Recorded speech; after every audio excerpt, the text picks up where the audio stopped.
नमस्कार, grand news network में आप सभी का स्वागत है और बुलेटिन की खास खबरों के साथ मैं हूं आपके साथ सीमा। चलिए अब एक नजर डाल लेते हैं आज की खबरों की ओर। खबरों का सिलसिला शुरू करें उससे पहले एक नजर आज की हेडलाइंस पर।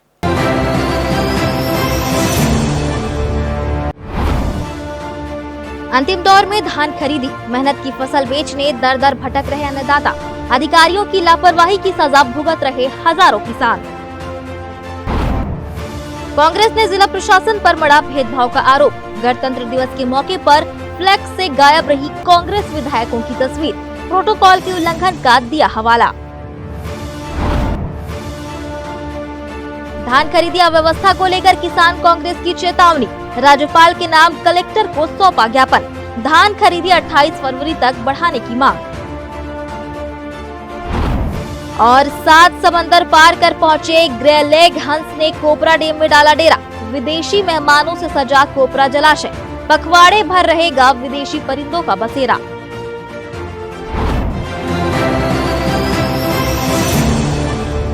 ये थी सुर्खियां और अब खबरें विस्तार से। बिलासपुर से इस वक्त किसानों से जुड़ी एक बड़ी गंभीर और चिंताजनक खबर सामने आ रही है। धान खरीदी को लेकर सरकार और प्रशासन की बार बार बदलती नीतियां अब किसानों के लिए सबसे बड़ी मुसीबत बनती जा रही है। खरीफ सीजन 2025-26 की शुरुआत में सरकार ने भरोसा दिलाया था कि किसानों का एक एक दाना धान खरीदा जाएगा, लेकिन जमीनी हकीकत इससे बिल्कुल अलग नजर आ रही है। देखिए क्या है पूरी खबर। अब धान खरीदी अपने अंतिम दौर में पहुंच चुकी है, तब भी कई किसान अपनी उपज बेचने के लिए दर दर भटकने को मजबूर हैं। किसानों का आरोप है कि प्रशासनिक लापरवाही के कारण उनका धान अब तक नहीं खरीदा जा सका है।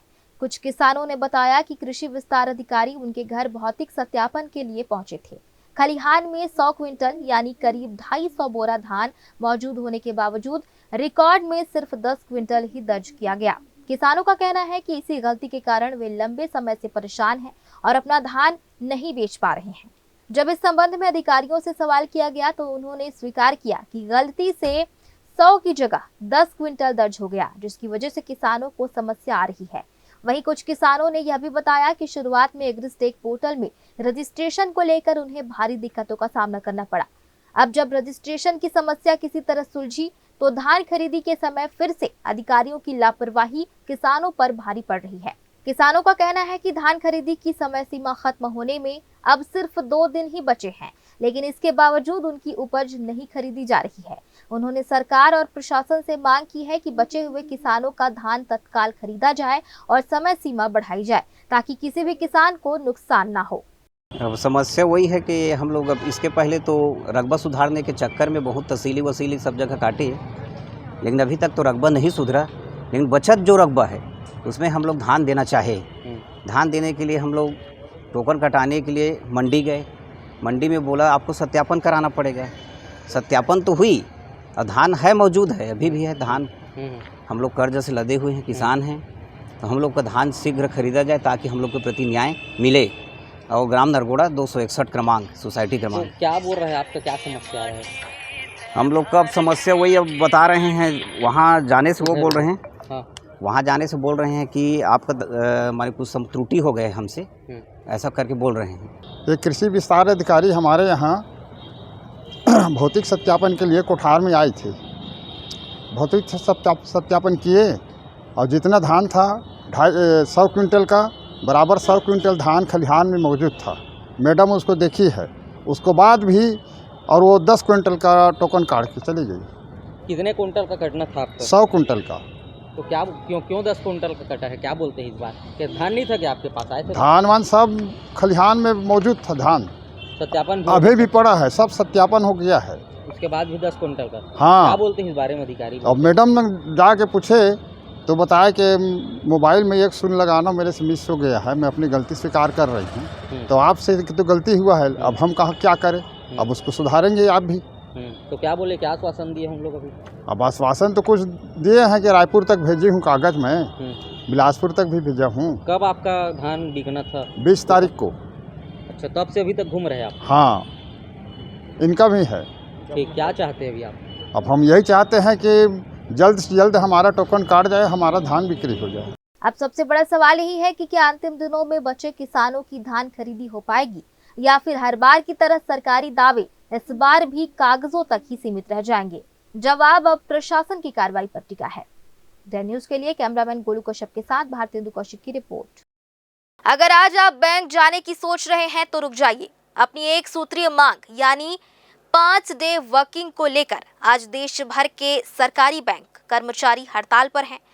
छत्तीसगढ़ में भी इसका व्यापक असर देखा जा रहा है, जहां रायपुर के मोती बाग में बैंक कर्मचारी एकजुट होकर प्रदर्शन कर रहे हैं। गौरतलब है कि पिछले 3 दिनों से शनिवार, रविवार और गणतंत्र दिवस की छुट्टी के कारण बैंक बंद थे और आज चौथे दिन हड़ताल ने आम जनता की मुश्किलें और बढ़ा दी है।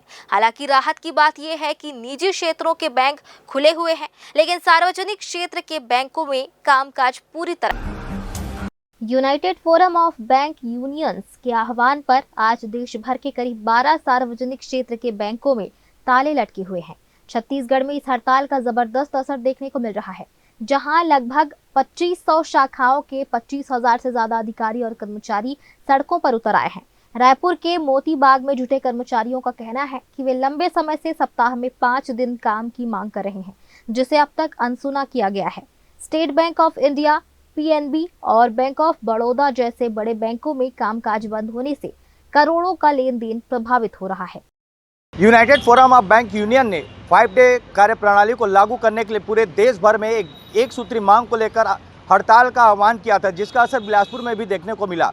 बिलासपुर सहित पूरे प्रदेश भर में छत्तीसगढ़ में लगभग 2500 जो शासकीय बैंक है वो हड़ताल पर है आज।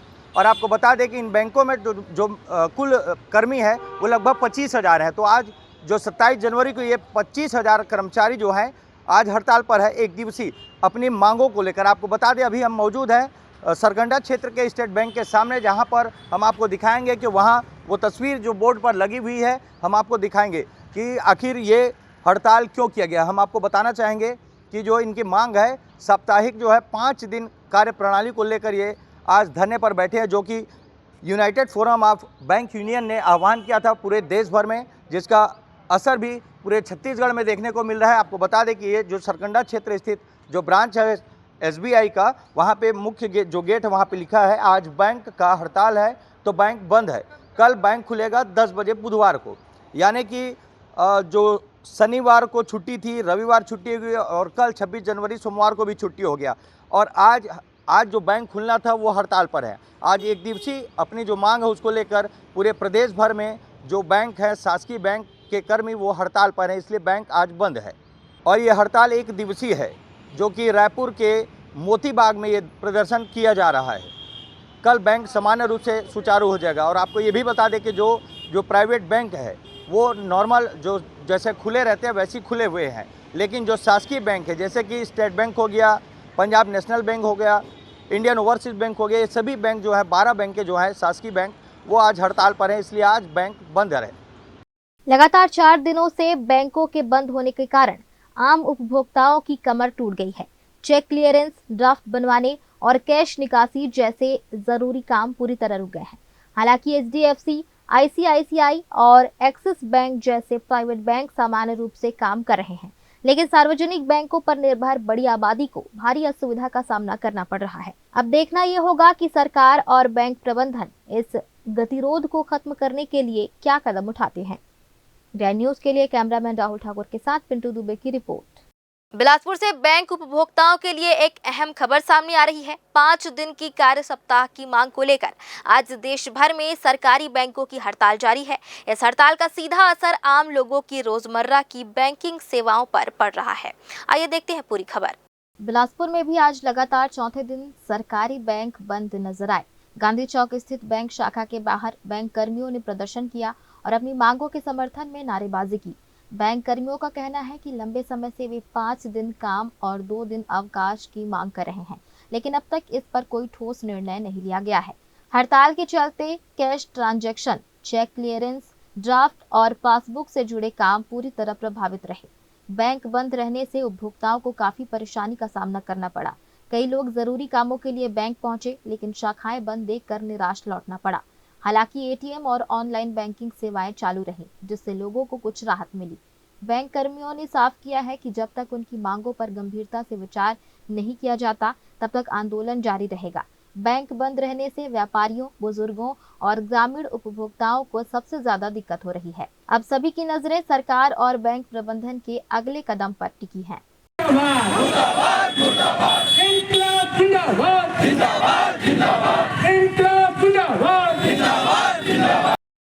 ग्रैंड न्यूज के लिए कैमरामैन गोलू कश्यप के साथ भारतेंदु कौशिक की रिपोर्ट।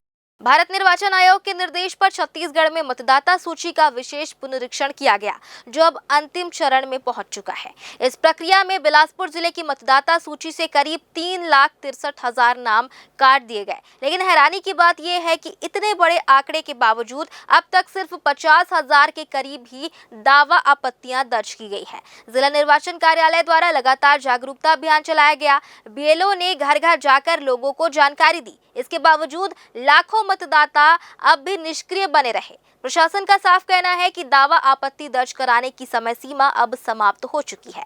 अब केवल उन्हीं आवेदनों की दस्तावेज जांच की जाएगी जो पहले ही जमा हो चुके हैं। यह सत्यापन प्रक्रिया 14 फरवरी 2026 तक चलेगी। इसके बाद 21 फरवरी 2026 को जिले की अंतिम मतदाता सूची जारी कर दी जाएगी। निर्वाचन अधिकारियों ने स्पष्ट चेतावनी दी है कि जिन लोगों ने समय रहते आपत्ति दर्ज नहीं कराई, उनके नाम फाइनल लिस्ट से स्थायी रूप से बाहर हो जाएंगे। इसका सीधा मतलब है कि वे आगामी चुनाव में वोट देने के अधिकार से वंचित रह जाएंगे। प्रशासन की अपील है कि लोकतंत्र में भागीदारी तभी संभव है जब मतदाता सूची में नाम हो। अब लापरवाही का कोई मौका नहीं है, क्योंकि फाइनल सूची के बाद सुधार का रास्ता पूरी तरह बंद हो जाएगा। भारत निर्वाचन आयोग के निर्देश पर छत्तीसगढ़ में मतदाता सूची का विशेष पुनरीक्षण किया गया, जो अब अंतिम चरण में पहुंच चुका है। इस प्रक्रिया में बिलासपुर जिले की मतदाता सूची से करीब 3,63,000 नाम काट दिए गए। लेकिन हैरानी की बात तो ये है कि इतने बड़े आंकड़े के बावजूद अब तक सिर्फ 50,000 के करीब ही दावा आपत्तियां दर्ज की गई है। जिला निर्वाचन कार्यालय द्वारा लगातार जागरूकता अभियान चलाया गया। बीएलओ ने घर घर जाकर लोगों को जानकारी दी। इसके बावजूद लाखों मतदाता अब भी निष्क्रिय बने रहे। प्रशासन का साफ कहना है कि दावा आपत्ति दर्ज कराने की समय सीमा अब समाप्त हो चुकी है। अब केवल उन्हीं आवेदनों की दस्तावेज जांच की जाएगी जो पहले ही जमा हो चुके हैं। ये सत्यापन प्रक्रिया 14 फरवरी 2026 तक चलेगी। इसके बाद 21 फरवरी 2026 को जिले की अंतिम मतदाता सूची जारी कर दी जाएगी। निर्वाचन अधिकारियों ने स्पष्ट चेतावनी दी है कि जिन लोगों ने समय रहते आपत्ति दर्ज नहीं कराई, उनके नाम फाइनल लिस्ट से स्थायी रूप से बाहर हो जाएंगे। इसका सीधा मतलब है कि वे आगामी चुनाव में वोट देने के अधिकार से वंचित रह जाएंगे। प्रशासन की अपील है कि लोकतंत्र में भागीदारी तभी संभव है जब मतदाता सूची में नाम हो। अब लापरवाही का कोई मौका नहीं है, क्योंकि फाइनल सूची के बाद सुधार का रास्ता पूरी तरह से बंद हो जाएगा। कैमरामैन गोलू कश्यप के साथ भारतेंदु कौशिक की रिपोर्ट। छत्तीसगढ़ के बिलासपुर जिले के मस्तूरी जनपद अंतर्गत पाराघाट में स्थित राशि स्टील प्राइवेट लिमिटेड में 77वें गणतंत्र दिवस के गरिमामयी अवसर पर एक बेहद शर्मनाक वाकया सामने आया है, जिसने राष्ट्रीय प्रतीकों के प्रति प्रबंधन की संवेदनशीलता पर गंभीर सवाल खड़े कर दिए हैं। जानकारी के अनुसार जब पूरा देश देशभक्ति के जज्बे में डूबा था, तब राशि स्टील परिसर में ध्वजारोहण और राष्ट्रगान के दौरान तिरंगा अचानक रस्सी से फिसलकर सीधे जमीन पर गिर गया। इस पूरी घटना का वीडियो सोशल मीडिया पर वायरल होने के बाद क्षेत्र में हड़कंप मच गया है। प्रत्यक्षदर्शियों का कहना है कि जिस वक्त यह चूक हुई, वहां कंपनी के डायरेक्टर रोहित अग्रवाल, ज्योति अग्रवाल और जीएम चिंटू मिश्रा समेत सैकड़ों कर्मचारी मौजूद थे। फिर भी ध्वज की सुरक्षा और व्यवस्था में इतनी बड़ी तकनीकी खामी रह जाना सीधे तौर पर घोर लापरवाही को दर्शाता है। गौरतलब है कि भारतीय ध्वज संहिता के अनुसार तिरंगे का जमीन को छूना या गिरना बेहद अपमानजनक और दंडनीय माना जाता है। आरोप ये भी है कि यह संस्थान पूर्व में भी विवादों में रहा है, जहां राष्ट्रीय नारों के स्थान पर संस्थान के जयकारे लगाने जैसी खबरें आई थी। अब जनमानस में इस बात को लेकर भारी रोष है कि आखिर इतनी बड़ी चूक के लिए जिम्मेदार कौन है। फिलहाल वक्त हो चला एक छोटे से ब्रेक का। ब्रेक के बाद भी खबरें जारी रहेंगी। बने रहिए ग्रैंड न्यूज नेटवर्क के साथ। जय प्राइवेट ITI NCVT से मान्यता प्राप्त एंड ISO सर्टिफाइड 10वीं पास विद्यार्थियों के लिए 2 year electrician course, COPA 1 year course, computer operating and programming assistant course, best classroom facility, admissions open. Jai private ITI, riverview colony, Koni, Bilaspur, Chhattisgarh. Break के बाद आप सभी का स्वागत है। भारत निर्वाचन आयोग के निर्देश पर छत्तीसगढ़ में मतदाता सूची का विशेष पुनरीक्षण किया गया, जो अब अंतिम चरण में पहुंच चुका है। इस प्रक्रिया में बिलासपुर जिले की मतदाता सूची से करीब 3,63,000 नाम काट दिए गए। लेकिन हैरानी की बात यह है कि इतने बड़े आंकड़े के बावजूद अब तक सिर्फ 50,000 के करीब ही दावा आपत्तियां दर्ज की गई है। जिला निर्वाचन कार्यालय द्वारा लगातार जागरूकता अभियान चलाया गया। बीएलओ ने घर घर जाकर लोगों को जानकारी दी। इसके बावजूद लाखों मतदाता अब भी निष्क्रिय बने रहे। प्रशासन का साफ कहना है कि दावा आपत्ति दर्ज कराने की समय सीमा अब समाप्त हो चुकी है। अब केवल उन्हीं आवेदनों की दस्तावेज जांच की जाएगी जो पहले ही जमा हो चुके हैं। यह सत्यापन प्रक्रिया 14 फरवरी 2026 तक चलेगी। इसके बाद 21 फरवरी 2026 को जिले की अंतिम मतदाता सूची जारी कर दी जाएगी। निर्वाचन अधिकारियों ने स्पष्ट चेतावनी दी है कि जिन लोगों ने समय रहते आपत्ति दर्ज नहीं कराई, उनके नाम फाइनल लिस्ट से स्थायी रूप से बाहर हो जाएंगे। इसका सीधा मतलब है कि वे आगामी चुनाव में वोट देने के अधिकार से वंचित रह जाएंगे। प्रशासन की अपील है कि लोकतंत्र में भागीदारी तभी संभव है जब मतदाता सूची में नाम हो। अब लापरवाही का कोई मौका नहीं है, क्योंकि फाइनल सूची के बाद सुधार का रास्ता पूरी तरह बंद हो जाएगा। भारत निर्वाचन आयोग के निर्देश पर छत्तीसगढ़ में मतदाता सूची का विशेष पुनरीक्षण किया गया, जो अब अंतिम चरण में पहुंच चुका है। इस प्रक्रिया में बिलासपुर जिले की मतदाता सूची से करीब 3,63,000 नाम काट दिए गए। लेकिन हैरानी की बात तो ये है कि इतने बड़े आंकड़े के बावजूद अब तक सिर्फ 50,000 के करीब ही दावा आपत्तियां दर्ज की गई है। जिला निर्वाचन कार्यालय द्वारा लगातार जागरूकता अभियान चलाया गया। बीएलओ ने घर घर जाकर लोगों को जानकारी दी। इसके बावजूद लाखों मतदाता अब भी निष्क्रिय बने रहे। प्रशासन का साफ कहना है कि दावा आपत्ति दर्ज कराने की समय सीमा अब समाप्त हो चुकी है। अब केवल उन्हीं आवेदनों की दस्तावेज जांच की जाएगी जो पहले ही जमा हो चुके हैं। ये सत्यापन प्रक्रिया 14 फरवरी 2026 तक चलेगी। इसके बाद 21 फरवरी 2026 को जिले की अंतिम मतदाता सूची जारी कर दी जाएगी। निर्वाचन अधिकारियों ने स्पष्ट चेतावनी दी है कि जिन लोगों ने समय रहते आपत्ति दर्ज नहीं कराई, उनके नाम फाइनल लिस्ट से स्थायी रूप से बाहर हो जाएंगे। इसका सीधा मतलब है कि वे आगामी चुनाव में वोट देने के अधिकार से वंचित रह जाएंगे। प्रशासन की अपील है कि लोकतंत्र में भागीदारी तभी संभव है जब मतदाता सूची में नाम हो। अब लापरवाही का कोई मौका नहीं है, क्योंकि फाइनल सूची के बाद सुधार का रास्ता पूरी तरह से बंद हो जाएगा। कैमरामैन गोलू कश्यप के साथ भारतेंदु कौशिक की रिपोर्ट। छत्तीसगढ़ के बिलासपुर जिले के मस्तूरी जनपद अंतर्गत पाराघाट में स्थित राशि स्टील प्राइवेट लिमिटेड में 77वें गणतंत्र दिवस के गरिमामयी अवसर पर एक बेहद शर्मनाक वाकया सामने आया है, जिसने राष्ट्रीय प्रतीकों के प्रति प्रबंधन की संवेदनशीलता पर गंभीर सवाल खड़े कर दिए हैं। जानकारी के अनुसार जब पूरा देश देशभक्ति के जज्बे में डूबा था, तब राशि स्टील परिसर में ध्वजारोहण और राष्ट्रगान के दौरान तिरंगा अचानक रस्सी से फिसलकर सीधे जमीन पर गिर गया। इस पूरी घटना का वीडियो सोशल मीडिया पर वायरल होने के बाद क्षेत्र में हड़कंप मच गया है। प्रत्यक्षदर्शियों का कहना है कि जिस वक्त यह चूक हुई, वहां कंपनी के डायरेक्टर रोहित अग्रवाल, ज्योति अग्रवाल और जीएम चिंटू मिश्रा समेत सैकड़ों कर्मचारी मौजूद थे। फिर भी ध्वज की सुरक्षा और व्यवस्था में इतनी बड़ी तकनीकी खामी रह जाना सीधे तौर पर घोर लापरवाही को दर्शाता है। गौरतलब है कि भारतीय ध्वज संहिता के अनुसार तिरंगे का जमीन को छूना या गिरना बेहद अपमानजनक और दंडनीय माना जाता है। आरोप ये भी है कि यह संस्थान पूर्व में भी विवादों में रहा है, जहां राष्ट्रीय नारों के स्थान पर संस्थान के जयकारे लगाने जैसी खबरें आई थी। अब जनमानस में इस बात को लेकर भारी रोष है कि आखिर इतनी बड़ी चूक के लिए जिम्मेदार कौन है। फिलहाल वक्त हो चला एक छोटे से ब्रेक का। ब्रेक के बाद भी खबरें जारी रहेंगी। बने रहिए ग्रैंड न्यूज नेटवर्क के साथ। जय जया प्राइवेट ITI NCVT से मान्यता प्राप्त एंड ISO सर्टिफाइड 10वीं पास विद्यार्थियों के लिए 2 year electrician course, COPA 1 year course, computer operating and programming assistant course, best classroom facility, admissions open. Jai Jaya private ITI, riverview colony, Koni, Bilaspur, Chhattisgarh. Break के बाद आप सभी का स्वागत है। बिलासपुर में 26 जनवरी गणतंत्र दिवस के अवसर पर जिला प्रशासन द्वारा लगाए गए फ्लैक्स को लेकर राजनीतिक विवाद खड़ा हो गया है। जिला कांग्रेस कमेटी शहर और ग्रामीण इकाई ने इसे प्रोटोकॉल का उल्लंघन बताते हुए कलेक्टर को ज्ञापन सौंपा है। आइए देखते हैं पूरी खबर। कांग्रेस नेताओं का आरोप है कि पूरे शहर में लगाए गए फ्लैक्स में केवल भाजपा विधायकों की तस्वीर लगाई गई, जबकि बिलासपुर जिले में कुल 6 विधायक हैं, जिनमें से 2 कांग्रेस से निर्वाचित हैं।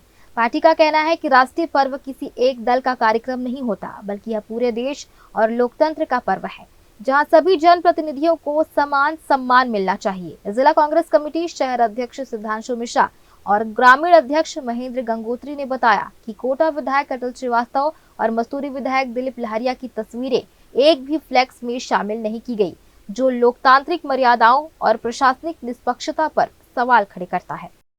देखिए, कल गणतंत्र दिवस था हमारा 77वां, और उसमें जिला प्रशासन के बोर्ड्स लगे हुए थे।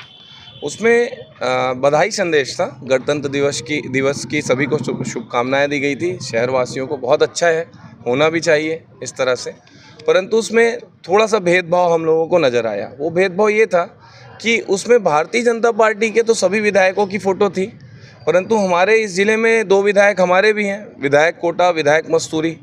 तो हमारा आग्रह था, अभी हमने इसी बात को लेकर के ज्ञापन सौंपा है कि चूंकि जिला प्रशासन का बोर्ड था, जिला प्रशासन के खर्च से अगर आप गणतंत्र दिवस की शुभकामनाएं दे रहे हैं, तो ऐसा तो कोई नियम नहीं है कि सत्ता दल के जो विधायक हैं उन्हीं की फ़ोटो रहनी चाहिए। इसमें स्वाभाविक तौर पे सभी विधायकों की फ़ोटो रहनी चाहिए। तो ये भेदभाव हम लोगों को बहुत बुरा लगा, अच्छा नहीं लगा, और हम आग्रह करने आए थे कि इसकी पुनरावृत्ति ना हो।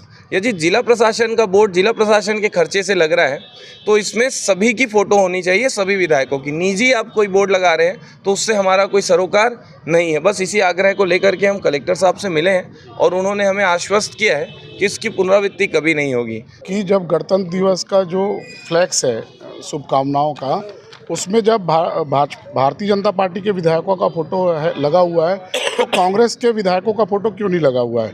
इस पर हम लोगों ने आपत्ति दर्ज की है, और इसकी पुनरावृत्ति नहीं होनी चाहिए, ये भी कलेक्टर साहब से हम लोगों ने बात की है। और जबकि यह शासकीय कार्यक्रम है, भारतीय जनता पार्टी का कार्यक्रम नहीं था, गणतंत्र दिवस है, उसमें जब आप भाजपा के विधायकों का फ़ोटो लगा रहे हैं, तो कांग्रेस के भी विधायकों का फ़ोटो होना चाहिए। जिला प्रशासन के द्वारा गणतंत्र दिवस के पावन पर्व पर शुभकामनाएं प्रेषित की गई थी, जिसमें भाजपा के मंत्री और विधायकों का तस्वीर था, मगर वही कांग्रेस के विधायक कोटा के अटल श्रीवास्तव जी और मस्तूरी के विधायक दिलीप लहरिया जी का तस्वीर नहीं था। ये भाई भतीजावाद जो जिला प्रशासन के द्वारा किया जा रहा है वो गलत है।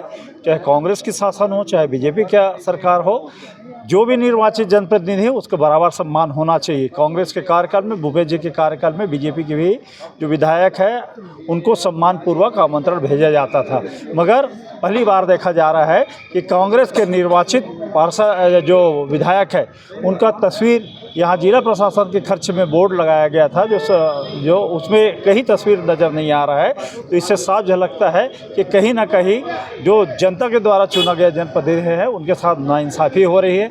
आज जिला प्रशासन को चेतावनी दी गई है, मिलकर निवेदन किया गया है, यदि ऐसे ही रवैया रहा तो कांग्रेस कमेटी के निर्देश पे हम लोग पूरे जिले और प्रदेश स्तर पे धरना हड़ताल आंदोलन करके जिला प्रशासन को हम जवाब देंगे। कांग्रेस नेताओं ने मांग की है कि भविष्य में किसी भी शासकीय और राष्ट्रीय कार्यक्रम में सभी जनप्रतिनिधियों को प्रोटोकॉल के अनुसार समान स्थान और सम्मान दिया जाए, ताकि प्रशासन की निष्पक्षता बनी रहे। ग्रैंड न्यूज के लिए राकेश मिश्रा के साथ राहुल ठाकुर की रिपोर्ट। बिलासपुर में गणतंत्र दिवस का पावन पर्व हर्षोल्लास के साथ मनाया गया। विनोबा नगर स्थित गायत्री मंदिर चौक पर जिला शहर कांग्रेस कमेटी के पूर्व अध्यक्ष और छत्तीसगढ़ योग आयोग के पूर्व सदस्य रविंद्र सिंह ठाकुर ने ध्वजारोहण कर तिरंगे को सलामी दी। इस अवसर पर उन्होंने देश की एकता, अखंडता और बाबा साहेब अम्बेडकर द्वारा रचित संविधान के महत्व पर प्रकाश डाला। कार्यक्रम में भारी संख्या में स्थानीय जनप्रतिनिधि और वार्डवासी उपस्थित रहे, जहाँ तिरंगा फहराने के बाद प्रसाद वितरण कर खुशियां बांटी गई। आइए देखते हैं पूरी खबर। गणतंत्र दिवस के अवसर पर बिलासपुर के विनोबा नगर में देशभक्ति का अनूठा माहौल देखने को मिला। मुख्य अतिथि रविंद्र सिंह ठाकुर ने ध्वज वंदन के पश्चात नगरवासियों को संबोधित करते हुए कहा कि आजादी के बाद डॉक्टर भीमराव अंबेडकर और डॉक्टर राजेंद्र प्रसाद जैसे महापुरुषों के मार्गदर्शन में लागू हुआ हमारा संविधान ही देश की असली शक्ति है।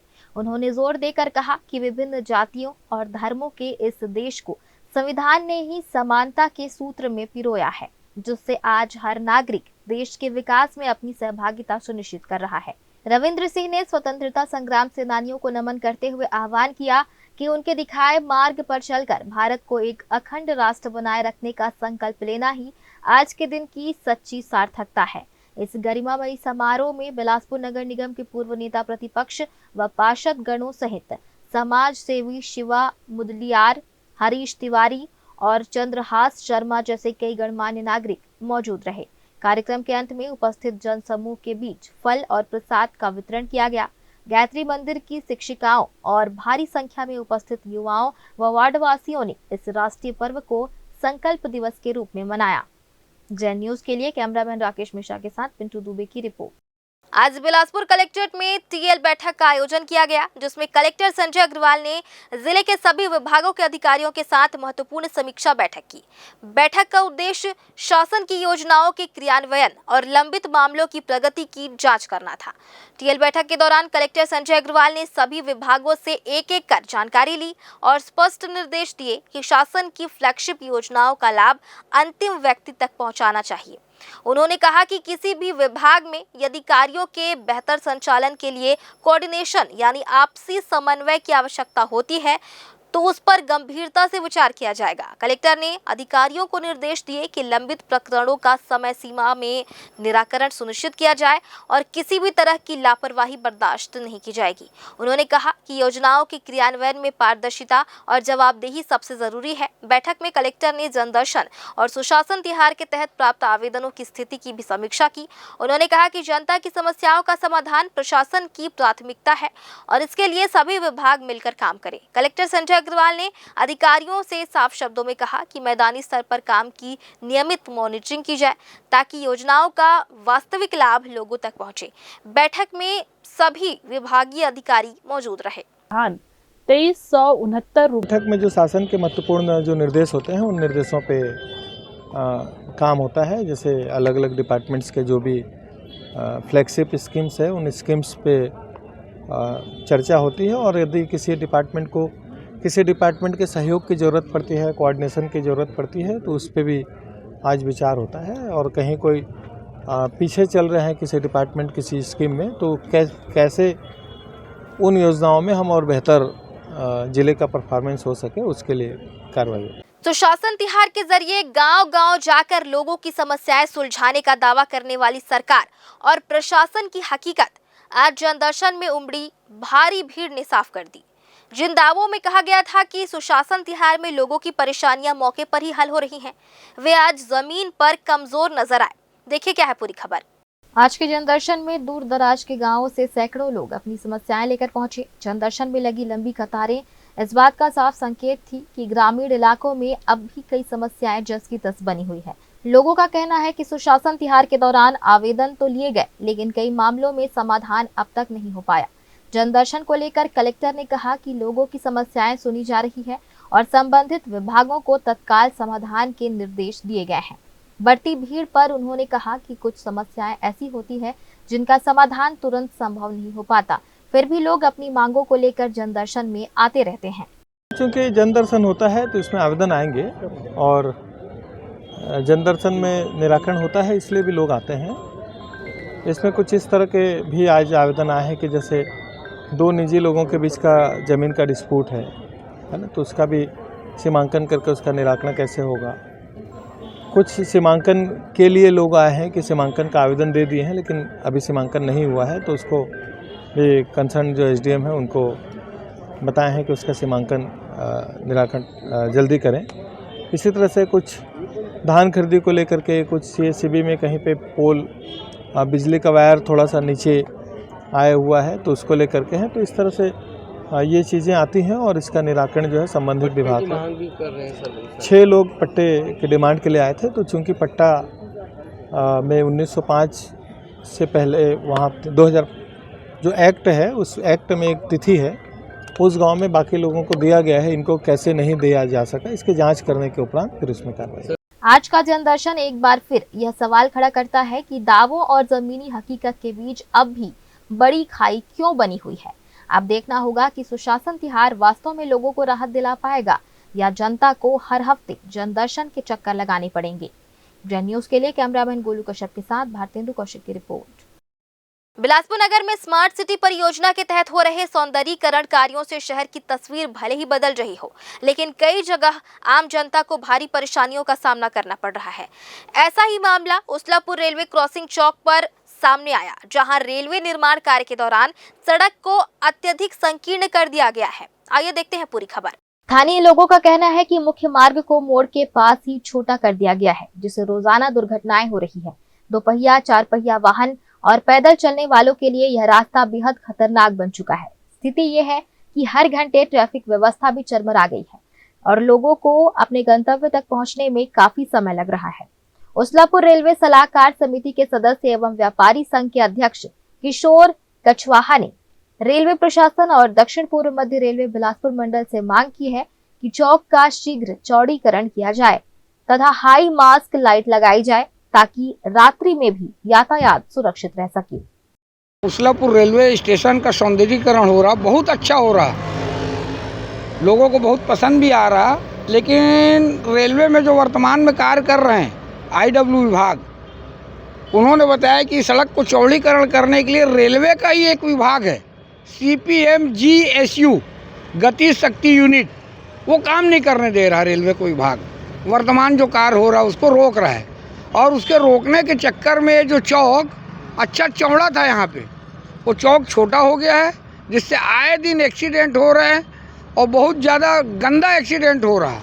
और रेलवे के वर्तमान में जो यहाँ पे कार्यरत हैं, कार्य करने वाले, उनको कई बार अवगत कराया गया है कि यहाँ चौक आप जो बना रहे हो गलत, इससे एक्सीडेंट होगा, लेकिन रेलवे अपनी मनमानी कर रहा है और जनहित में ध्यान नहीं देते हुए एक गलत ढंग से काम कर रहा है और सड़क के अच्छे खासे चौड़ी सड़क को सकरा कर दिया है ये 20 से डिवाइडर उठा के।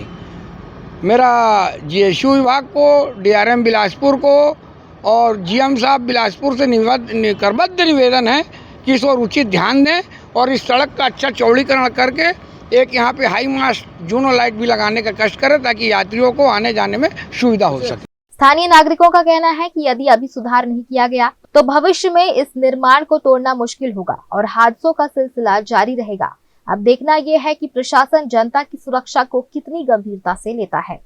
ग्रैंड न्यूज के लिए राहुल ठाकुर के साथ राकेश मिश्रा की रिपोर्ट। एक बार फिर से वक्त हो चला एक छोटे से ब्रेक का। ब्रेक के बाद भी खबरें जारी रहेंगी, बने रहिए ग्रैंड न्यूज नेटवर्क के साथ। जया प्राइवेट ITI NCVT से मान्यता प्राप्त एंड ISO सर्टिफाइड 10वीं पास विद्यार्थियों के लिए 2 year electrician course, COPA 1 year course, computer operating and programming assistant course, best classroom facility, admissions open. Jaya private ITI, riverview colony, Koni, Bilaspur, Chhattisgarh. Break के बाद आप सभी का स्वागत है। बिलासपुर में छत्तीसगढ़ प्रदेश किसान कांग्रेस ने आज खरीदी में हो रही अव्यवस्थाओं को लेकर महामहिम राज्यपाल के नाम ज्ञापन सौंपा है।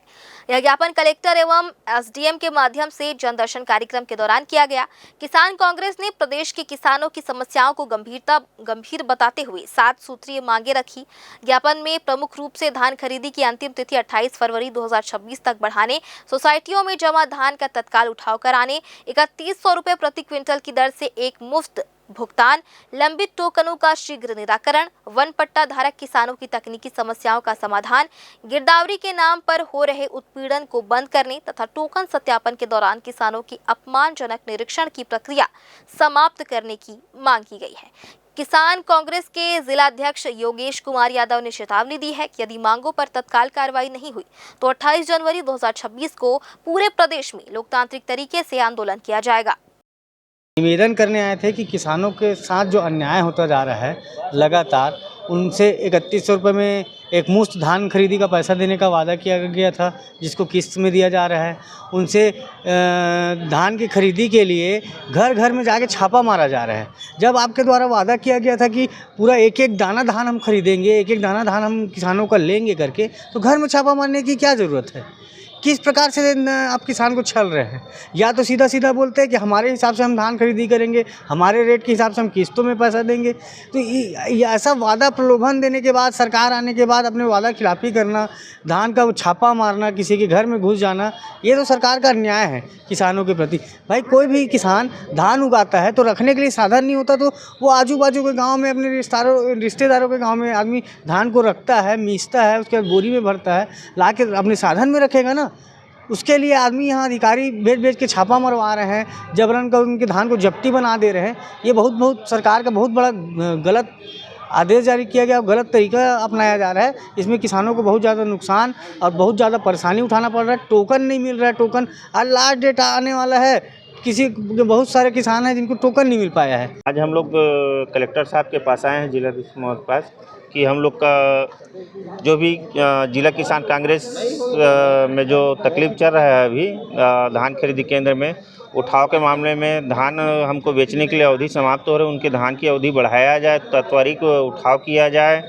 इन सब मांगों को लेकर हम अपने जिला कलेक्टर के पास आए हुए हैं, ताकि उनकी अवधि और बढ़ाया जा सके और पूरा जो धान का उठाव वगैरह है वो निराकरण हुआ जाए। बिलासपुर संभाग में धान खरीदी का महाअभियान अब अपने अंतिम दौर में पहुंच चुका है और इस बार खरीदी के मोर्चे पर बिलासपुर जिला अव्वल बनकर उभरा है। पारदर्शी व्यवस्था और सीधे भुगतान ने किसानों का भरोसा जीत लिया है।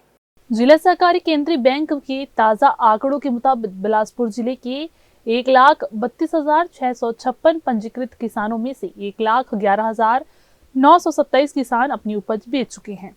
अब तक किसानों के खाते में करीब 1190 करोड़ रुपए सीधे ट्रांसफर किए जा चुके हैं, जिससे जिले ने संभाग में बढ़त बना ली है। सरकार द्वारा तय समर्थन मूल्य पर मोटा धान 2369 रुपए और पतला धान 2389 रुपए प्रति क्विंटल की दर से खरीदी हो रही है। बिना बिचौलियों के सीधे भुगतान से रसगुदारों के सिंडिकेट पर लगाम लगी है और किसान बेहद संतुष्ट नजर आ रहे हैं। संभाग की तुलना करें तो प्रतिशत के लिहाज से जांजगीर आगे है, लेकिन किसानों की संख्या और कुल खरीदी 37 लाख क्विंटल से अधिक के साथ बिलासपुर सबसे आगे बना हुआ है। मुंगेली और सक्ती भी अच्छी प्रगति कर चुके हैं, जबकि कोरबा पीछे चल रहा है। इधर उपार्जन केंद्रों पर धान के उठाव में तेजी लाई गई है। ट्रकों के फेरे बढ़ाए गए ताकि किसानों को किसी तरह की परेशानी ना हो। सुव्यवस्थित टोकन और तौल व्यवस्था से इस बार मंडियों में किसानों को रात नहीं गुजारनी पड़ रही है, जो प्रशासन की बड़ी सफलता मानी जा रही है। कैमरामैन गोलू कश्यप के साथ भारतेंदु कौशिक की रिपोर्ट। बिलासपुर जिले के ग्राम चिस्ता में शासकीय भूमि पर फर्जी पट्टा बनाकर धान बेचने का गंभीर मामला सामने आया है। से पर मकान बनाकर रह रहे हैं और खेती बाड़ी करते आ रहे हैं। आरोप है कि बिना खेती किए ही वर्ष 2025-26 में एग्रीस्टेक पोर्टल से धान बेचने का टोकन कटवाया गया, जो शासन के साथ धोखाधड़ी है। ग्रामीणों ने पट्टा निरस्त करने, नामांतरण रद्द करने और दोषी पर आपराधिक मामला दर्ज करने की मांग की है। हमन 10-15 साल हो गए यही में मतलब पेशी में मतलब यह होथन सर, तो अब ये सर कुछ नहीं होते, तो वही नाम से हमन यहाँ आए हमन। क्या हो गए, क्या करत है? अब वो घास जमीन में हमन बसे हन, अब वो वहाँ से हमन उठाए चाहते, पेशी चलते। हाँ, तब हमन फिर निवेदन लेके फिर आप लोगों के पास में आए हन। हाँ, हमन ला कुछ नहीं मिले है सर, हमारा कुछ नहीं मिले है। पंचायत का करते हैं? पंचायत है तो अभी वो कुछ नहीं करे हमन के विषय से। लगभग कितना जमीन हुई जमा से? वो है लगभग 2.5-3 एकड़ के लगभग हवाई। शहर में दान में दी गई सामाजिक भूमि पर अवैध कब्जे और निर्माण का गंभीर मामला सामने आया है। प्रगतिशील युवा स्वर्णकार समाज बिलासपुर ने जिला प्रशासन से समाज की दानशुदा भूमि और भवन को अतिक्रमण मुक्त कराने की मांग की है। समाज के पदाधिकारियों का कहना है कि स्वर्गीय रमाकांत स्वर्णकार द्वारा समाज के हित में दान दी गई भूमि पर कुछ लोगों ने अवैध रूप से कब्जा कर निर्माण कार्य शुरू कर दिया है। आरोप है कि दानदाता के वारिसों ने नियमों को दरकिनार करते हुए इस भूमि को किसी अन्य व्यक्ति को बेच दिया, जबकि दान पत्र में स्पष्ट है कि भूमि का ना तो विक्रय किया जा सकता है और ना ही हस्तांतरण। समाज का आरोप है कि भवन के ताले तोड़कर अंदर रखा सामान भी बाहर निकाल दिया गया। स्वर्णकार समाज ने प्रशासन से अवैध निर्माण तत्काल रोकने, कब्जा हटाने और दोषियों पर कड़ी कार्रवाई की मांग की है। अब सभी की नजर प्रशासन की कार्रवाई पर टिकी है। समाज के भवन के लिए माननीय रमाकांत जी सोनी के द्वारा दान में भूमि दिया गया था, जिस पर विधायक श्री राजू छत्री के द्वारा 5 लाख रुपए का प्रदान किया गया। उसी में समाज नगर निगम के द्वारा सामुदायिक भवन सोनार समाज के लिए बनाया गया था। आज की स्थिति में उस पर अवैध रूप से कब्जा किया जा रहा है। इसके रोकथाम के लिए एवं पुनर्निर्माण के लिए सोनार समाज आज यहाँ पर इकट्ठा हुआ है। हम लोग चाहते हैं कि उसमें तत्काल रोक लगाया जाए और उसमें हमारे कब्जा दिलाया जाए। इस हेतु तहसीलदार के पास भी आवेदन दिया गया है, परंतु कार्रवाई उसमें नहीं किया जा रहा है। नगर निगम जोन कमिश्नर को भी आवेदन दिए गए हैं, परंतु उनके द्वारा इस पर कोई आवश्यक कार्रवाई नहीं किए जा रहे हैं, जिससे दुखी होकर हम यहाँ पर आज। दरअसल ये बेजा कब्जा वाला मैटर है। दरअसल में 2008 में हमारे समाज के सम्मानित सदस्य स्वर्गीय रमाकांत सोनी जी के द्वारा सकरी में अपनी ज़मीन में हमको दान दी गई ज़मीन, जिस पर हमने 2012 में तत्कालीन तखतपुर विधायक राजू सिंह छत्री के द्वारा 5 लाख रुपए अनुदान राशि दी गई थी। उससे हमने वहाँ पर भवन निर्माण कराया। टोटल ज़मीन हमको जो दान में मिला था वो 2180 स्क्वायर फीट है। उसमें हमारा मुश्किल से 400-450 स्क्वायर फीट में हमारा भवन निर्मित है। बाकी हमारा ज़मीन वहाँ पर आए हैं, क्या चीज़ के लिए आए हैं आज? दरअसल में वहाँ क्या है, उसके बाद जो बाकी ज़मीनें बची थी रमाकांत जी के, तो उसमें उसको उनके वारिसान के द्वारा बेचा गया है बाकी ज़मीन को। लेकिन जो खरीदार है वो स्वर्णकार समाज के भवन और ज़मीन पर भी कब्जा करके बैठ गया। एक बार फिर से वक्त हो चला है एक छोटे से ब्रेक का। ब्रेक के बाद भी खबरें जारी रहेंगी। बने रहिए ग्रैंड न्यूज नेटवर्क के साथ। जयजया प्राइवेट ITI NCVT से मान्यता प्राप्त एंड ISO सर्टिफाइड 10वीं पास विद्यार्थियों के लिए 2 year electrician course, COPA 1 year course, computer operating and programming assistant course, best classroom facility, admissions open. Jaijaya private ITI, riverview colony, Koni, Bilaspur, Chhattisgarh. Break के बाद आप सभी का स्वागत है।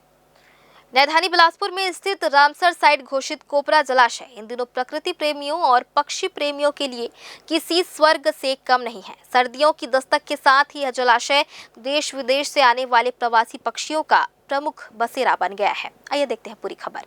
हजारों किलोमीटर की लंबी दूरी तय कर दुर्लभ प्रजाति के ग्रिलिंग हंस कोपरा जलाशय पहुंच चुके हैं और यहां डेरा डाल दिया है। ये हंस मुख्य रूप से आइलैंड और रूस जैसे ठंडे क्षेत्रों से आते हैं। कड़ाके की सर्दी से बचने के लिए ये पक्षी हर साल गर्म और सुरक्षित जलाशयों की तलाश में लंबी उड़ान भरते हैं।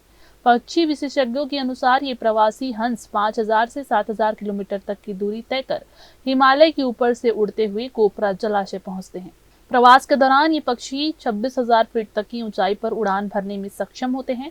कोपरा जलाशय में ये हंस आमतौर पर 10 से 15 दिन ठहरते हैं। वाइल्ड लाइफ फोटोग्राफर और पक्षी विशेषज्ञ शिरीष हामरे ये बताते हैं कि इतनी ऊंचाई पर उड़ान भरना इनके मजबूत पंखों और अद्भुत दिशा ज्ञान का प्रमाण है। विशेषज्ञों का कहना है कि कोपरा जलाशय में प्रवासी पक्षियों की मौजूदगी यहाँ की स्वच्छता और जैव विविधता को दर्शाती है। सुबह और शाम के समय जलाशय में हंसों की चहचहाहट और समूह में तैरते उड़ते पक्षी बेहद मनमोहक दृश्य प्रस्तुत करते हैं। अब कोपरा जलाशय धीरे धीरे अंतर्राष्ट्रीय स्तर के बर्ड वॉचिंग स्थल के रूप में अपनी पहचान बना रहा है। कैमरामैन गोलू कश्यप के साथ भारतेंदु कौशिक की रिपोर्ट। राजधानी बिलासपुर के सरकंडा थाना क्षेत्र से एक दिल दहला देने वाली वारदात सामने आई है, जहां एक कलयुगी पड़ोसी ने मानवता की सारी हदें पार करते हुए 6 साल की मासूम बच्ची को अपने हवस का शिकार बनाया। मिली जानकारी के अनुसार आरोपी ने मासूम को बेर खिलाने का झांसा देकर बहलाया फुसलाया और इसे पास के एक सुनसान खेत में ले गया, जहां उसने इस घिनौनी वारदात को अंजाम दिया। घटना के बाद जब बच्ची की हालत बिगड़ी तो परिजनों को इस कृत्य का पता चला, जिसके बाद उन्होंने बिना देरी किए पीड़िता को तत्काल अस्पताल में भर्ती कराया, जहां उसका उपचार जारी है। मामले की गंभीरता को देखते हुए पुलिस ने त्वरित कार्रवाई की और आरोपी पड़ोसी को हिरासत में ले लिया है। पुलिस ने आरोपी के खिलाफ दुष्कर्म और पॉक्सो एक्ट की गंभीर धाराओं के तहत मामला दर्ज कर कानूनी कार्रवाई शुरू कर दी है, ताकि मासूम को जल्द से जल्द न्याय मिल सके। ग्राम लगरा के आवास पारा में चंदू केवट नामक व्यक्ति द्वारा नाबालिग बच्चे के साथ गलत कार्य किया गया है, जिस पर थाना सरकंडा में अपराध पंजीबद्ध कर विवेचना में लिया गया है। आरोपी की गिरफ्तारी कर ली गई है, माननीय न्यायालय के समक्ष पेश किया जा रहा है। बिलासपुर शहर में एसी से कीमती कॉपर वायर चोरी करने वाले एक शातिर गिरोह की सक्रियता पर नकेल कसते हुए सिविल लाइन और तारबहार थाना पुलिस ने बड़ी सफलता हासिल की है। पुलिस ने एक मुख्य आरोपी राहुल गंधर्व और उसके साथ शामिल एक अपचारी बालक को गिरफ्तार किया है, जिनकी निशानदेही पर चोरी का माल खरीदने वाले 2 कबाड़ियों कमलकांत दत्ता उर्फ डोगरा और मोहम्मद याकूब को भी हिरासत में लिया गया है। पुलिस ने इनके कब्जे से विभिन्न थाना क्षेत्रों से चोरी किया गया लगभग 173 फीट कॉपर वायर बरामद किया है, जिसकी बाजार दर 1 लाख रुपए से अधिक आंकी गई है। जांच में खुलासा हुआ कि आरोपियों ने व्यापार विहार स्थित मुथूट फाइनेंस की पार्किंग और मंगला चौक के पास स्थित डिजिटल मार्केटिंग ऑफिस सहित कई स्थानों पर लगे एसी यूनिट्स को निशाना बनाया था। आरोपियों के खिलाफ थाना सिविल लाइन और तारबहार में भारतीय न्याय संहिता की अलग अलग धाराओं के तहत 4 अलग अलग मामले दर्ज किए गए हैं। पूछताछ में आरोपियों ने स्वीकार किया कि वे शहर के पौष इलाकों में रात के अंधेरे में रेकी कर चोरी को अंजाम देते थे और तत्काल कबाड़ियों को औने पौने दाम पर बेच देते थे। इस पूरी कार्रवाई में थाना प्रभारी सिविल लाइन SR साहू और उनकी टीम ने CCTV फुटेज व मुखबिर की मदद से आरोपियों को घेराबंदी कर पकड़ा, जिन्हें अब न्यायालय में पेश कर न्यायिक रिमांड पर भेज दिया है। दिनों से सिविल लाइन और तारबहार थाना क्षेत्र में कुछ जगह से कॉपर वायर की चोरी हुई थी, तो इसमें एक टीम लगाई गई थी आरोपियों को पकड़ने के लिए। इसमें हमको सफलता मिली है। 2 आरोपियों को अरेस्ट किया गया है, जिसमें एक नाबालिग है और इनके द्वारा लगभग 4 जगह से कॉपर वायर की चोरी की गई थी। चारों में इनकी गिरफ्तारी की गई है और साथ ही में एक कॉपर वायर जिन 2 कबाड़ियों को, एक ताला पारक और तारबहार के, जिनके पास उसने बेचना बताया था, उन दोनों कबाड़ी की भी गिरफ्तारी की गई थी और कोर्ट में रिमांड पे भेजा गया है। सर, किस तरह से चोरी घटना को अंजाम दिया? जनरली कुछ जगहों पे ये एसी बाहर में जो लगे रहते हैं उसके कॉपर वायर की चोरी करते थे। उसके अलावा और भी जहाँ पे इन लोग को ज़्यादा मात्रा में दिखता था जिसमें कॉपर वायर हो, उसको काट के ले जाके कबाड़ी के पास बेचते थे। बिलासपुर में जहां एक और पूरा जिला प्रशासन और पुलिस महकमा गणतंत्र दिवस के पावन पर्व पर सुरक्षा व्यवस्था और VIP ड्यूटी में मुस्तैद था, वहीं सिविल लाइन पुलिस ने अपनी सजगता का परिचय देते हुए शहर में चोरी की वारदातों को अंजाम देने वाले एक शातिर गिरोह का पर्दाफाश किया है। पर्व की दोहरी जिम्मेदारी और सुरक्षा के कड़े पहरे के बीच पुलिस ने न केवल अपराधियों को ट्रैक किया, बल्कि उन्हें सलाखों के पीछे पहुंचाकर शहरवासियों को सुरक्षा का भरोसा दिलाया। उप निरीक्षक अमृत साहू के नेतृत्व में टीम ने इस बड़ी कार्रवाई को अंजाम दिया, जिसकी अब चारों ओर सराहना हो रही है। आइए देखते हैं पूरी खबर। गणतंत्र दिवस समारोह की सुरक्षा और कानून व्यवस्था में व्यस्त होने के बावजूद पुलिस टीम ने अपराधियों की गतिविधियों पर पैनी नजर बनाए रखी थी। पुलिस को सूचना मिली थी कि मंगला और कुदुदंड क्षेत्र के सूने मकानों और दुकानों में हुई हालिया चोरियों के पीछे एक संगठित गिरोह का हाथ है। बिना किसी देरी के विवेचक अमृत साहू ने टीम गठित कर घेराबंदी की और साक्ष्यों के आधार पर संदिग्धों को हिरासत में लिया। इस गिरोह ने शुभम विहार, मैत्रीपुरम कॉलोनी और कुदुदंड स्थित घरों सहित आजाद चौक की एक ज्वेलरी शॉप में बड़ी सफाई से हाथ साफ किया था। पुलिस की इस तत्परता ने साबित कर दिया कि उत्सव के माहौल में अपराधियों के लिए कोई ढील नहीं दी जाएगी। हम लोग वो गुरुवार को अपने गांव जाते हैं कुरेली, वहाँ के लिए गए बच्चों से ही निकल के शाम 4 बजे। फिर हम लोग रविवार को आए 9:30 बजे, तब ताला टूटा हुआ था यहाँ का। तब मतलब जाने, फिर वहाँ सब खबर दिए थाना में। तो क्या कुछ चोरी हुआ आपके घर से?